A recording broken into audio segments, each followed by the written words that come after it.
आईसाहेब, जरा महत्वाचं बोलायचं होतं. बोला की.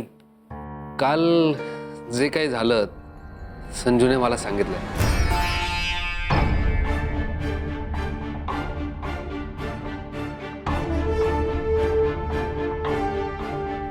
मग आईसाहेब, मला हे म्हणायचं होतं की खरंच अटी लादायची गरज होती का? नाही म्हणजे सुजित आणि अपर्णा काही लहान नाहीयेत की बाबा रे हे केलं तर मी तुला खाऊ देईन, तमुक केलं तर मी चॉकलेट देईन. आईसाहेब, त्यांच्या आयुष्याचा प्रश्न आहे.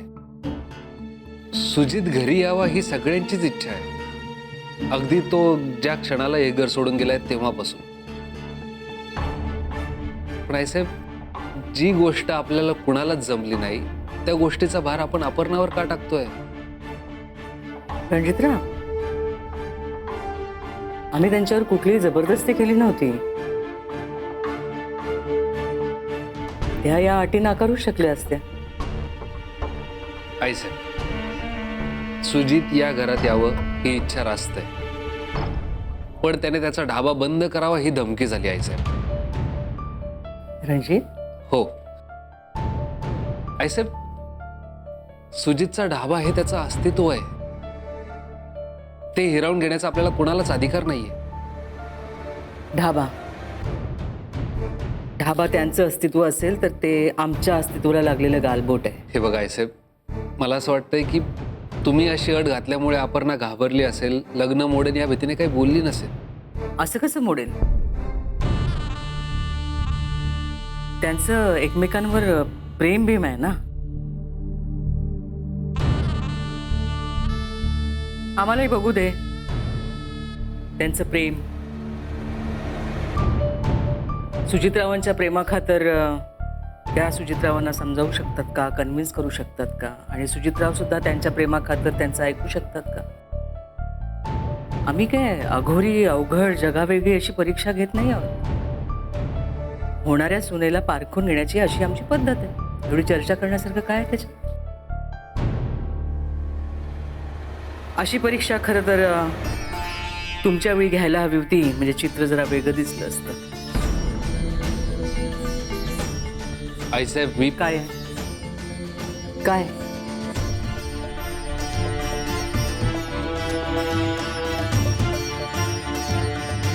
अजून काय काय तुम्हाला पडवून इथे बसवलंय?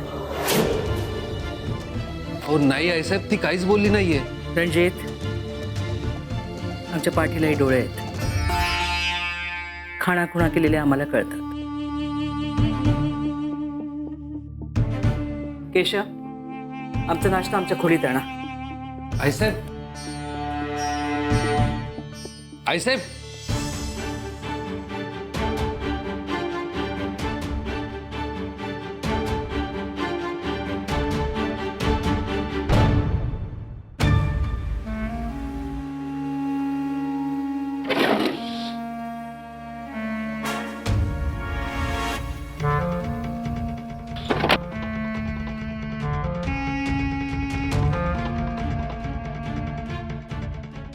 कुठं निघाला? अटकलं.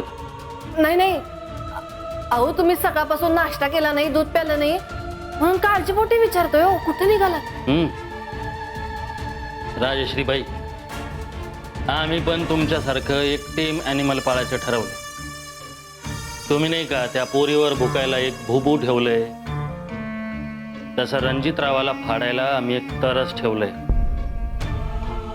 हा, आता त्या तरसाचे दात धारदार आहेत का ते नुसतंच भुकणारं लूत भरलं कुत्र आहे ते पाहायला चाललो. नाही नाही, कळलं नाही आम्हाला.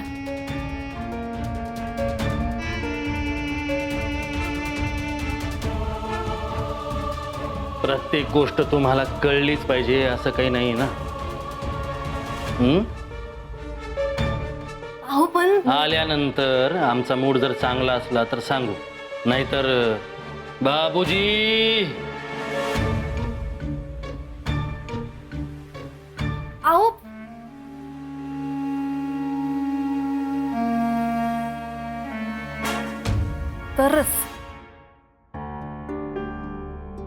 तेव्हा या पोरानं काय नंबर बिंबर ब्लॉक केला काय माझा?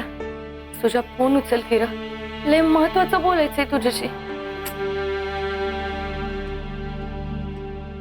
संजू, तू पण सुजाला फोन करतेस का?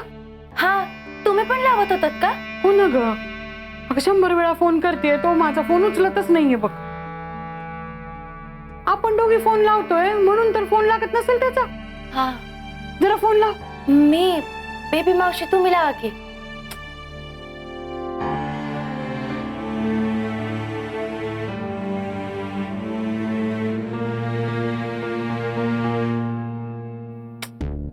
नाही ना ग, माझा फोन उचलतच नाहीये तो. चल, कुठं? ढाब्यावर? आणखी कुठे सापडणार आहे तो? अहो पण अगं ए बाई, एक तू आणि मी, आपण दोघीच समजावू शकतो त्याला. मी तुम्हाला पहिलं आणि शेवटचं सांगतो, प्लीज इथून जा आणि इथून पुढे नका इथे पाऊल ठेव. अहो बेबी मावशी, मी काय म्हणते, आता म्हणू नको की मी साडी बदलून येते, तोंड धुवून येते. त्याला वेळ नाही. हक्काच्या अटी आहेत ना, त्याला कळायच्या आत आपण त्याला भेटलं पाहिजे. नाहीतर ते ऐकून पोरगं पार उद्ध्वस्त होईल आणि नको ते करून ठेवेल. त्याला समजावलं पाहिजे की शांतीत सगळं होऊ दे. नीट विचार कर आणि मग काय तो निर्णय घे. चल तू. अहो चल बेबी मावशी. ऐक माझं, चल. काय? हम नहीं सुधरेंगे, कधीही नाही सुधरेंगे. आम्हाला माहिती होतं आईसाहेब अशाच वागणार. काय तर छक्के पंजे लढवून स्वतःच खरं करणार, स्वतःचा हेतू साध्य करण्यासाठी तुझा वापर करणार. डबऱ्यात गेला आईसाहेबांच्या सगळ्या अटी. डबऱ्यात डोक्यावरून पाणी व्हायला लागले. आता बस. आता इथनं पुढं आई साहेबांचा मार्ग वेगळा आणि आपला मार्ग वेगळा. जे आधी जसं होतं ते इथून पुढं तसंच राहील. वाटलं होतं आशीर्वाद घेऊन लग्न करू, पण इथं पण कुसुमावती ढाले पाटील यांना राजकारणच करायचं असेल तर ते आम्हाला सहन होणार नाही.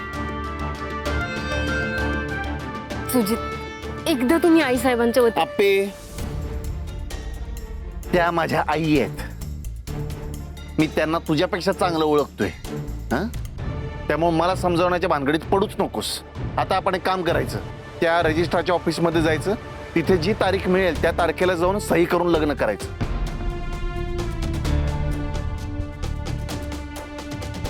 अप्पू आपलं भाड्याचं घर आहे, माझा ढाबा आहे, तुझी शाळा आहे. अगं मस्त कष्ट करून आयुष्य काढू ना आपण. आपल्याला नाही गरज आहे ढाले पाटलांची. ठरलं, मी जर माझा आयडी प्रूफ घेऊन होतो, नंतर तुझ्या घरी जाऊन तुझं घेऊन येऊया.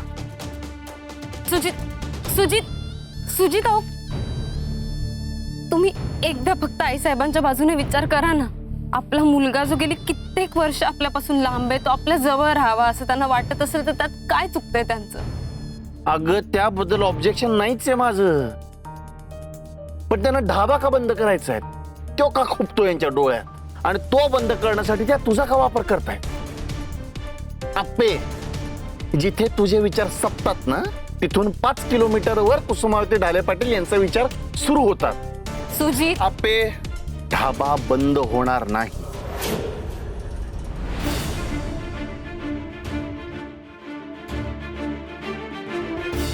हा ढाबा माझा आहे सुजित ढाले पाटलाचा. जेव्हा ढाले पाटलांच्या इस्टेटीला लात मारून घराबाहेर पडलो ना, तेव्हा ह्या ढाब्यानं तारलंय आम्हाला. आज कॉलर टाईट करून स्वाभिमानानं जगू शकतो तो ह्या ढाब्यामुळं. अगं कधी एक पैसा मागायची वेळ नाही आली का यांच्याकडं, आणि हेच खूपतं यांच्या डोळ्यात. बरं आप्पे, या ढाब्यावर 10 जणांची पोट आहेत ग. ही तीच लोक आहेत ज्यांनी माझ्यासाठी अडल्या नडल्या वेळेला कमी पगारात, बिन पगारात काम केले. आता ह्यांनी फरमान सोडला म्हणून ह्यांच्या पोटावर पाय आणू का ग मी? त्यांची आपल्याला दुसरी काहीतरी व्यवस्था करता येईल ना. ते उपाशी राहणार नाही, त्यासाठी आपण प्रयत्न करूया. आई साहेब प्रयत्न करतील, पण प्लीज आपण आई साहेबांचा शब्द नको ना खाली पडू देऊयात. आई साहेबांचा शब्द पडू दे का मातीत जाऊन बुजू दे, हे शक्य नाही आपण. म्हणजे तुम्हाला आपल्या प्रेमापेक्षा तुमचा मान, तुमचा माज जास्त महत्वाचं वाटतं.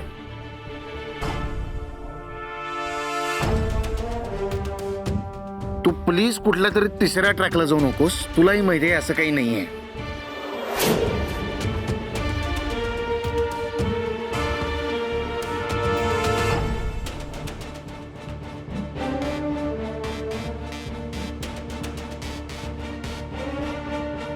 जर तुम्हाला माहिती आहे की तुमचा जो मान माज आहे तो सोडल्याशिवाय आपलं लग्न होऊ शकत नाही आणि तरी तुम्ही तो सोडायला तयार नसाल ना,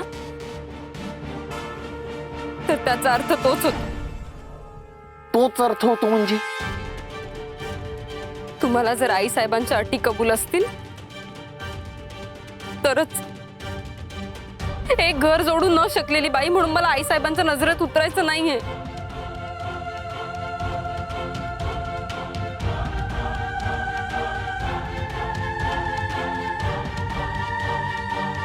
म्हणजे तुम्ही आमच्या नजरेत काय आहात याच्यापेक्षा तुम्ही आई साहेबांच्या नजरेत काय आहात हे जास्त महत्वाचं आहे का तुम्हाला?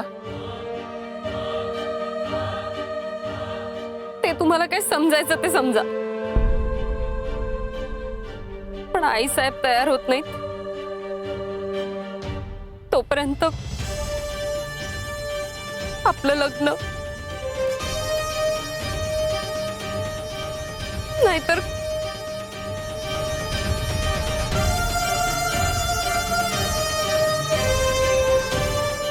नाहीतर काय? बोल, कंप्लीट कर तुझं वाक्य. अगं बोल ना.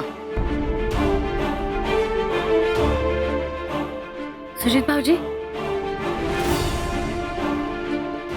काय झालं?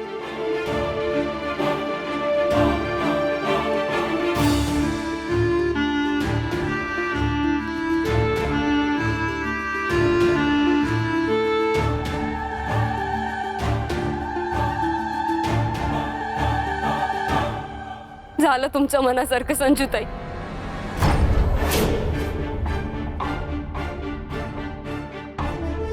मोडलं आमचं लग्न.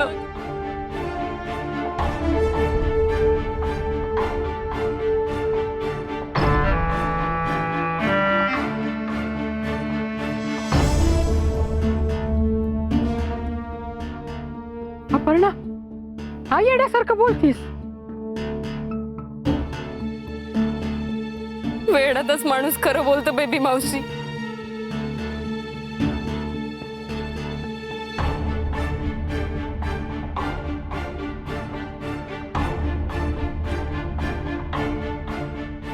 अपर्णा, ए आपण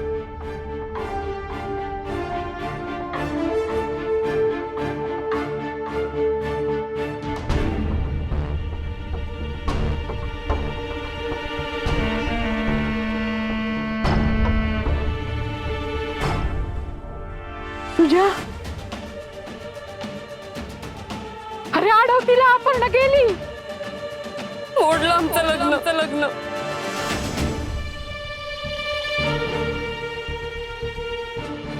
तुझ्या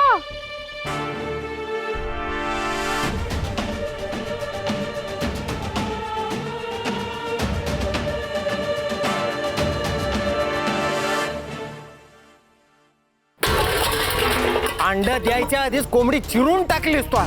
अगं आपे, तू ठरलेलं लग्न मोडलंस. तू हे विसरलीस का आपल्याला लय लांब जायचंय. इथं बसून तोंड चालवण्याला लई सोपं आहे आणि इथं बसून हे का केलं ते का केलं असं म्हणून तंतन करणं त्याच्याहून सोपं.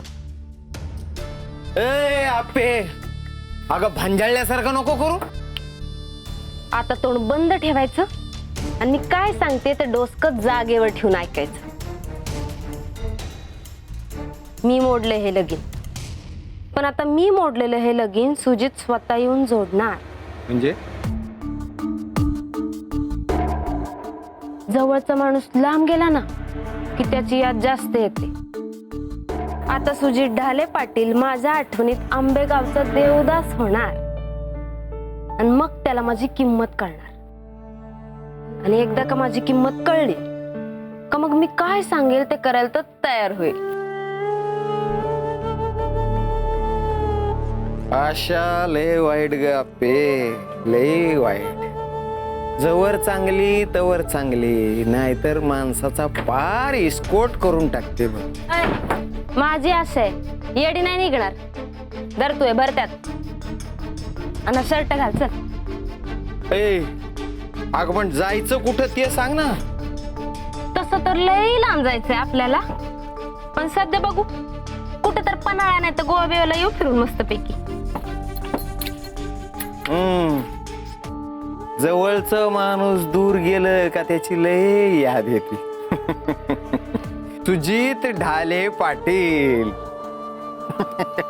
आता अपर्णाच्या याद मध्ये देवदास होणार.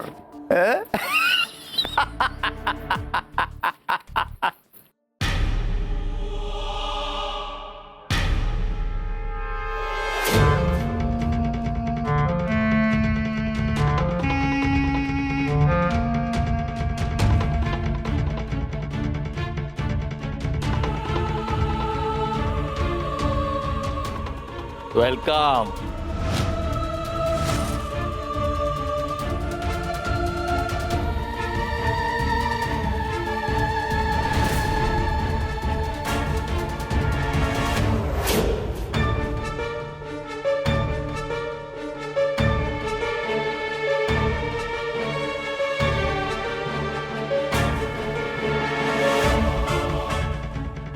वेलकम.